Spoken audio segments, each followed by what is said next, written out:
दोस्तों नमस्कार, मैं राजेश की तिवारी @News9 लॉन्चर के लिए आपके पास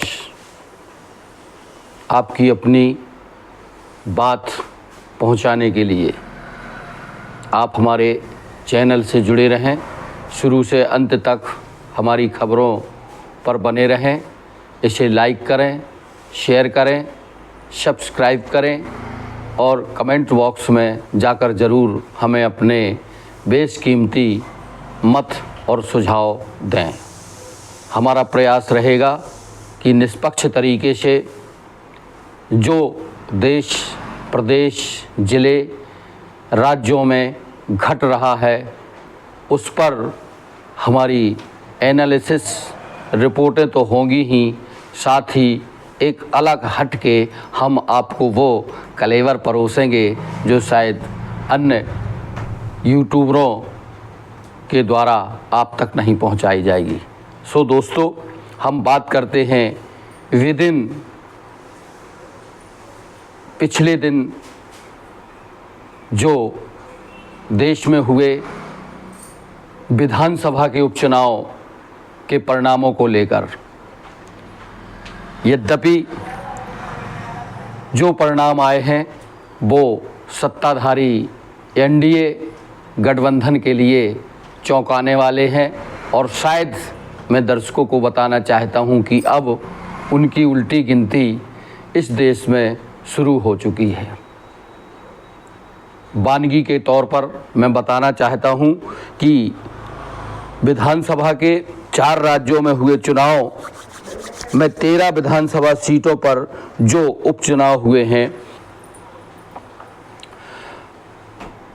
मैं बताना चाहता हूं कि अभी बिल्कुल नए नवेले 7 राज्यों में जो चुनाव हुए हैं उसमें 13 सीटों पर विधानसभा के चुनाव आयोग द्वारा कराए गए थे, जिसमें से 10 सीटें इंडिया गठबंधन ने भाजपा को करारी शिकस्त देकर अपनी झोली में डाली हुई हैं। वहीं भाजपा के पक्ष में 2 और 1 निर्दलीय ने बिहार में जीत हासिल कर ली है। साथ ही मेरे प्यारे दोस्तों, वेस्ट बंगाल के चुनाव की अगर उपचुनाव की बात की जाए तो ममता बनर्जी ने भारतीय जनता पार्टी का सूपड़ा साफ कर दिया है। चारों की चारों सीटों पर बड़े ही व्यापक तरीके से जीत हासिल की है ना। लगता है प्यारे दर्शकों की कि मोदी मैजिक वास्तव में ख़त्म हो गया है। मोदी को लेकर जो मोदी और मोदी की टीम, जिसमें चाणक्य, नड्डा जी, फला अला जो थे, जो एक हवा बनाए थे कि मोदी मोदी मोदी सन 2041 तक अब हम राज्य करेंगे, देश में ये करेंगे, वो कर देंगे, वो सब पिलपिला साबित हो गया है। गुब्बार में जैसे गुब्बारा जो होता है उसमें एक ठो सुई चुभा दी जाती है तो फुक देनी उसकी हवा निकल जाती है, वैसे ही इन दिनों इस समय देखने को मिल रहा है। यद्यपि मैं फ्लैक्स बैक्स में ले जाना चाहता हूँ, 18वीं लोकसभा के जो चुनाव आए थे वो भारतीय जनता पार्टी के पक्ष में कतई नहीं थे। भारतीय जनता पार्टी के लोगों को, उनके पदाधिकारियों को यह मुगलाते में नहीं रहना चाहिए कि वो तीसरी बार सरकार बना रहे हैं। नहीं, इट इज़ नेवर। सरकार किस तरह बनी है ये देश के नामी गिरामी बुद्धिजीवी से लेके आम मतदाता और अंतिम पंक्ति का व्यक्ति अच्छी तरह से जान और समझ रहा है। 240 सीटें पर सिमट गई है एनडीए, जो 400 की दम भरते थे। और अभी जो 7 राज्यों में चुनाव हुए हैं 13 विधानसभा सीटों को लेकर, उसमें तो मोदी की हवा ही निकल गई। सरकार और सरकार के समर्थक नेताओं को जबरदस्त झटका लगा है। सबसे चौंकाने वाला परिणाम तो उत्तराखंड में, जहां पुष्कर धामी की सरकार है और वहां पे नए नए प्रयोग कर रहे थे ये लोग। उत्तराखंड को, जो भगवान की पावन धरा है, अपने देश का स्वर्ग कहा जाता है, जहां भगवान नारायण, भोलेनाथ इत्यादि इत्यादि देवता साक्षात रूप से विराजमान हैं। हम आप वहाँ चारों धाम की यात्रा करने, माँ गंगोत्री को लेने, जल भरने जाते हैं। विदिन 10 ईयर्स में, 10 साल में भारतीय जनता पार्टी और उनकी समर्थित सरकारों ने उत्तराखंड को एक पर्यटक बना दिया था। उसी का जीता जाता नमूना है कि डबल इंजन की सरकार होते हुए भी बद्रीनाथ जैसे सीट, जो कहते हैं कि हिंदुत्व हिंदुत्व हिंदुत्व, या हमसे बड़ा हिंदुत्व कोई नहीं है, या हमसे बड़ा जो है हिंदू धर्म को मानने वाला कोई नहीं है, सिरे से खारिज कर दिया है। जैसा कि शैडो प्रधानमंत्री कहे जाने वाले प्रतिपक्ष के नेता राहुल गांधी ने लोकसभा में कहा था कि भारतीय जनता पार्टी, नरेंद्र मोदी, अमित शाह और आरएसएस हिंदू नहीं है, उसकी बात एकदम चरितार्थ साबित हो गई है। बद्रीनाथ के रिजल्ट आने से लोगों ने इनके हिंदुत्व को सिरे से नकार दिया है।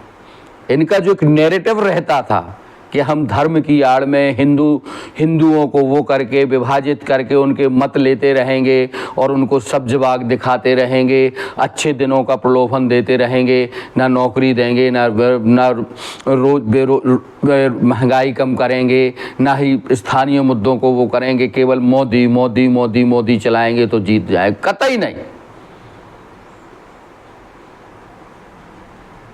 इन चुनाव की एक खास बात रही है कि देखिए, अभी लोकसभा के बामुश्किल चंद महीने या चंद दिनों ही गुजरे हैं 18वीं लोकसभा के चुनाव परिणाम को लेकर।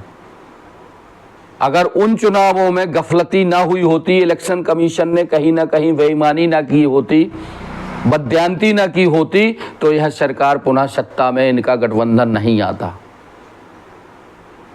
सबसे बड़ी भूमिका जो है देश की स्ट्रीम मीडिया ने निभाई। बची कुछ ही लगभग पूरी व्यवस्था इलेक्शन कमीशन के चुनाव आयुक्त ने निभा दी। फिर जैसे उस टाइम पे हुआ था कि अमित शाह ने 150 कलेक्टरों से बात की है, तो कहीं ना कहीं वहाँ पे सब दबाव डाला गया। जानकार बताते हैं, जो हमारी टीम ने एनालिसिस किया था वो मैं आपको बताने जा रहा हूँ कि लगभग 50 से 60 सीटें ही भारतीय जनता पार्टी इनके गठबंधन की आ रही थी। देखिए ना आप, 7 राज्यों में जो चुनाव हुए हैं उससे एक अनुमान लगाइए। जाहिर सी बात है मेरे प्यारे दर्शक, जो बुद्धिजीवी हैं, सब कुछ जानते हैं, जनता तक बात पहुँच रही है, वो खुद समझ जाएंगे कि 7 राज्यों के 10 विधानसभा चुनावों से यह स्पष्ट हो गया है कि भारतीय जनता पार्टी और उनके समर्थक दलों को, एनडीए को, लोगों ने, भारत देश की जनता ने, मतदाताओं ने सिरे से नकार दिया है। 13 में से 10 सीटें इंडिया गठबंधन के पक्ष में जाती हैं, 2 भारतीय जनता पार्टी के गठबंधन में आती हैं, एक जो है बिहार में निर्दलीय जीतता है। वहाँ पे नीतीश के लिए एक बहुत बड़ा झटका है।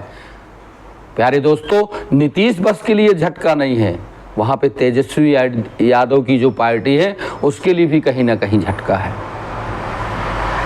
जैसा कि सर्वविदित है कि आज इंडिया गठबंधन और राहुल गांधी के पक्ष में इस देश में मतदाताओं का रुझान बढ़ रहा है। उसका एक सबसे बड़ा कारण था भारत में राहुल गांधी द्वारा भारत जोड़ो यात्रा और न्याय यात्रा पार्ट 2। उसमें से जन जन से मिलना, जन जन की आवाज़ सुनना, सुनाना सब चाहते हैं, सुनता कोई नहीं है। राहुल ने सुना, उसी का परिणाम है कि आज भाजपा का सूपड़ा साफ हो गया। एक बात और, चंद 3 महीनों बाद देश के 3 प्रमुख राज्यों में चुनाव हैं, और लिख कर ले लीजिए, हमारी न्यूज़ 9 @लांचर की ये आपसे आज कहना है कि तीनों राज्यों में भाजपा और भारतीय जनता पार्टी समर्थित दल बुरी तरह चुनाव हारेंगे। ये 3 राज्य हैं महाराष्ट्र, झारखंड, हरियाणा। हरियाणा में डबल इंजन की सरकार है, बार बार मुख्यमंत्री बदले गए हैं, वही महाराष्ट्र में चोरी की हुई सरकार है, एकनाथ शिंदे सहित वहाँ पे ज़बरदस्त महाराष्ट्र में जो है इनका विरोध है।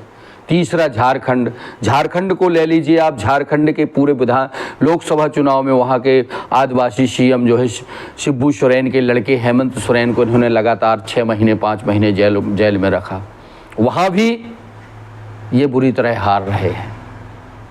मैं आपको अंदर खाने की बात बताना चाहता हूँ। अभी कल ही राष्ट्रीय स्वयंसेवक संघ की एक बैठक रांची में आयोजित की गई, जिसमें संघ संचालक प्रमुख मोहन भागवत और तमाम नीचे से लेकर टॉप बॉटम तक संघ की रहनुमा पदाधिकारी एकत्रित थे। इन 3 राज्यों के, जिनमें चुनाव आगामी 3 महीने में होना है, महाराष्ट्र, हरियाणा और झारखंड के प्रचारक रांची में मैराथन मंथन कर रहे थे कि आखिर इस तरह का परिणाम क्यों हो रहा। उसका मैं सबसे बड़ा फैक्ट और कारण बता रहा हूं। सबसे नंबर 1, मोदी और अमित शाह ने भारतीय जनता पार्टी पर बुरी तरह कब्जा कर लिया है। संघ को कोई तजब्बो नहीं दे रहे हैं। मनमानी तरीके से ये दोनों आदमी पार्टी को एक डंडा लेकर हाँक रहे हैं। जब चाहे जहां जिसको सीएम बना देना, वहां के वरिष्ठ और पॉपुलर नेताओं को तजब्बो न देकर उनको हटा देना, पार्टी पर एकाधिकार बना लेना, अपने निर्णयों को थोपना, संघ की महत्ता को ख़त्म कर देना। जिसमें जो है जेपी नड्डा जैसे अनुभवी नेता थे, उन्होंने तो यहाँ तक बयान दे दिए थे कि हमें अब राष्ट्रीय स्वयंसेवक संघ की ज़रूरत ही नहीं है। इसी का प्रतिफल है। मैं दम से कहना चाहता हूं अपने दर्शकों को, भारतीय जनता पार्टी की जो 2 और 1 सीट से 14 और 19 में जो बहुमत मिला है, उसमें सबसे बड़ी भूमिका का अगर निर्वहन किया है तो वो राष्ट्रीय स्वयं संघ के अमित और विशाल कार्यकर्ताओं द्वारा किया गया है। उनकी उपेक्षा। एक बात और, भारतीय राष्ट्रीय संघ के जो है संघ जो कहा जाता है, जो राष्ट्रीय स्वयंसेवक संघ कहा जा सकता है, उसकी एक पहले कहावत है। जब मैं पत्रकारिता के क्षेत्र में मैंने पदार्पण किया था आज से 25 से 28 साल पहले, तो मैं उस टाइम के नेताओं से या कार्यकर्ताओं से मिला करता था, तो हम मुझे बताया करते थे कि राजेश जी, हमारे संघ में एक लोटा, एक डोरी और एक थैला और 1-2 जोड़ी कपड़े रहते थे। और हम गांव-गांव में, जहां खासकर मिशनरीज या आदिवासी और तमाम जीव होते हैं, वहां पे हम अपना मिशन चलाया करते थे, कैसे जोड़ते थे। आज वही संघ हाई प्रोफाइल और उसके कार्यकर्ता और पदाधिकारी हाई प्रोफाइल जिंदगी, लग्जरी जिंदगी जी रहे हैं और देश के मतदाताओं से कहीं ना कहीं कट गए हैं। उसी का फैक्ट है कि देश से भारतीय जनता पार्टी और संघ का मतदाताओं के प्रति रुझान और विश्वास कम हो रहा है। इसी सब बातों को लेकर जो रांची झारखंड की राजधानी है, वहां पे जो बैठक हुई, प्रचारक जो इकट्ठे हुए, अंदर खाने की बात है, वहां पे बहुत बड़ी चिंता जाहिर की गई। और यह चिंता कहीं ना कहीं मोदी और उनकी जो है गुजरात लॉबी को लेकर आने वाले समय में कुछ अविस्मरणीय, विस्मयकारी या चौंकाने वाले परिणाम दे सकती है। क्योंकि संघ ने अपने अखबार में भी, जो इनका महत्वपूर्ण अखबार है, उसमें भी एक आलेख छपा था लोकसभा चुनाव के, कि अब मोदी के बल पर देश में चुनाव नहीं जीता जा सकता, मोदी का जादू खत्म हो गया है। उसके परिणाम भी आज जो है मीडिया में कल से जो प्रसारित हो रहे हैं, आज परिणाम आए हैं, उसका नतीजा सामने है। तो भारतीय जनता पार्टी के लोगों को सोचना होगा कि अब झूठे वायदे, झूठे अच्छे दिन, कारपोरेट जगत की चमचागिरी, बेरोजगारों के लिए सुनाई न करना, महंगाई की मानी करना, मणिपुर पर बात नहीं करना, जैसे जो ज्वलंत मुद्दे इन दोनों भारत में मुंह वाए खड़े हैं, उन पर मौन चुप्पी साधना, विदेश यात्रा करना, ये करना वो करना, यह चलने वाला नहीं है। देश की जनता, देश के मतदाता एक जागरूक हो रहे हैं और वो कहीं ना कहीं जान रहे हैं, समझ रहे हैं कि इनके सब फेंकू या फेंक चंद ही हैं और परिधन बदलने वाले प्रधानमंत्री जी हैं। तो एक बड़ा चिंता का विषय है कि भारतीय जनता पार्टी को सोचना चाहिए। केवल मध्य प्रदेश में जो अमरवाड़ा सीट है, मैं बताना चाहता हूं, अमरवाड़ा सीट छिंदवाड़ा की जो कमलनाथ जी हैं, कमलनाथ जी वहां से उनका गढ़ रहा है। उनको घेरने के लिए, उनका कैरियर खत्म करने के लिए भारतीय जनता पार्टी और कुछ कांग्रेस के नेताओं ने षड्यंत्र पूर्वक अमरवाड़ा सीट से जो वहां के शाह जीते हैं लगभग 3000 वोटों से, वो जब वो कांग्रेस में हुआ करते थे तो 25,000 से अधिक मतों से जीता करते थे। केवल वहां पे, जैसे जीतू पटवारी ने हमसे बात करते हुए, कांग्रेस के जो प्रदेश अध्यक्ष हैं, उन्होंने सीधा सीधा आरोप लगाया कि सत्ताधारी पार्टी ने, मध्य प्रदेश की सरकार ने तमाम सरकारी संसाधनों का उपयोग करते हुए कांग्रेस पार्टी के प्रत्याशी को हराया है। वहाँ पे जीत भी नहीं हुई है, ये यहाँ के मतदाता तमाम जान रहे हैं। 3000 से कोई बड़ी जीत नहीं होती तमाम संसाधनों के बाद। मध्य प्रदेश में कांग्रेस का संगठन कमज़ोर है, इससे कोई वो वाली बात नहीं है। यहाँ पे बिखराव है, यहाँ पे छत्रप कांग्रेस के हैं, वो अपनी अपनी एक खिचड़ी पकाते हैं, जिसी का जीता जाता नतीजा है कि लगभग 3 दशक से लेकर होने को आ रहे हैं, 2 दशक से ऊपर हो गया है और यहाँ पर भारतीय जनता पार्टी का एक गढ़ बना हुआ है मध्य प्रदेश। ज़बरदस्त एंटी इनकम्बेंसी के बावजूद भी ये लोग चुनाव जीत जाते हैं, उसमें अहंकार है कांग्रेस का।